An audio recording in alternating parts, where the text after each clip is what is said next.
Annual sports কাম community festival আজকের এই TRB senior secondary স্কুলে যারা আয়োজন করেছেন আমাদেরকে ডেকে দিয়েছেন, প্রথমে সবাইকে আমি ধন্যবাদ জ্ঞাপন করছি। এখানে উপস্থিত রয়েছেন আমাদের বরাক উপত্যকার সুনামধন্য যিনি এসএস কলেজের সম্মানিত অধ্যাপক হিলাল উদ্দিন স্যার এখানে উপস্থিত আছেন। তৎসঙ্গে উপস্থিত রয়েছেন দীননাথপুর বিভিন্ন গ্রুপ সদস্য যথাক্রমে আমার বদল ভাই, শফিক ভাই, রাজীব ভাই সহ অত্র এলাকার সুনামধন্য গার্জিয়ান, ছোট ছোট ছাত্রছাত্রীরা।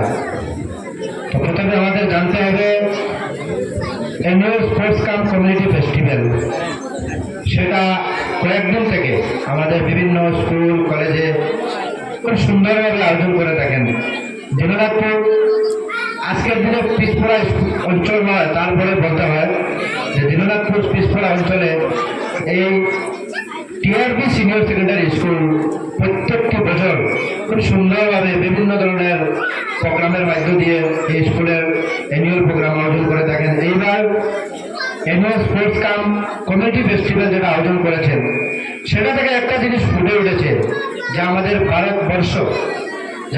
ভারতবর্ষের যে চিত্র বা আমাদের ভারতবর্ষ যারা গড়ে গিয়েছিলেন, আমাদের ভারতবর্ষে পৃথিবীর মধ্যে সর্ববৃহৎ একটা লিখিত যে সংবিধান রয়েছে, যে সংবিধানের যে সম্মান মর্যাদা জাতি ধর্ম বর্ণ ভাষা নির্বিশেষে সবাইকে যে সমান একটা প্রত্যেককে যে সমান মর্যাদা এবং সমান অধিকার দিয়েছে, সেটা এই অ্যানুয়াল ফেস্টিভ্যাল থেকে আজকের দিনে আমরা এই চিত্র দেখতে পাচ্ছি।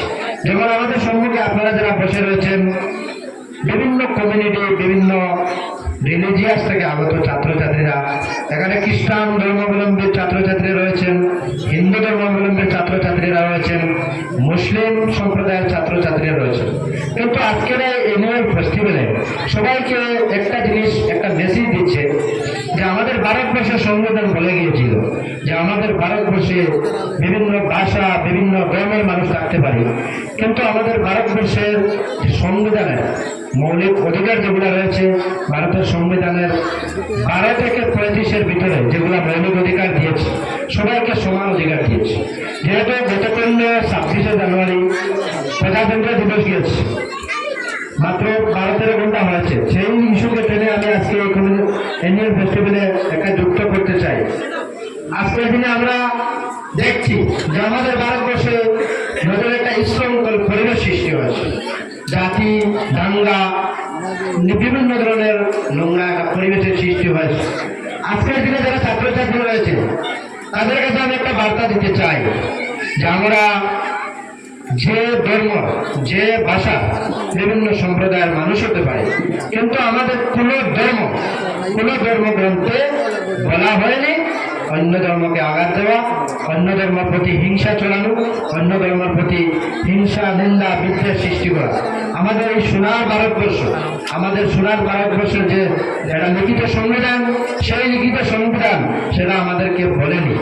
ডক্টর ভীমরাও আম্বেদকরের যে 5 জনের যে একটা কমিটি রয়েছিল, সেই কমিটির মারফতে বা বিশেষ করে স্বাধীনতা সংগ্রামী যারা যখন ভারতবর্ষ স্বাধীন করেছিলেন তার প্রায় 3 বছর পরে এই ভারতের লিখিত সংবিধান 1950 ইংরেজি 26শে জানুয়ারি তারিখে যে কার্যকরী হয়েছিল, এরপর থেকে আমাদের ভারতবর্ষে বিভিন্ন ভাষা বিভিন্ন সংস্কৃতি বিভিন্ন মানুষ বসবাস করছে।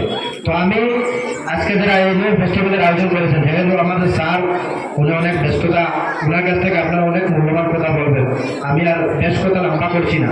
সবাইকে একটা কথা অনুরোধ করবো, পড়াশোনার পাশাপাশি যাতে আমাদের সমাজে যে শৃঙ্খল পরিবেশ, সেই শৃঙ্খল পরিবেশকে কন্ট্রোল করতে হলে আমরা যারা বর্তমানে পড়াশোনা করছি বা আমরা পড়াশোনায় এগিয়ে যাচ্ছি, তারা একটা কথা চিন্তা করতে হবে যে আমাদের সোনার ভারতবর্ষের সংবিধান যেগুলো কথা বলেছে সেগুলোর উপর ভিত্তি করে চলতে হবে।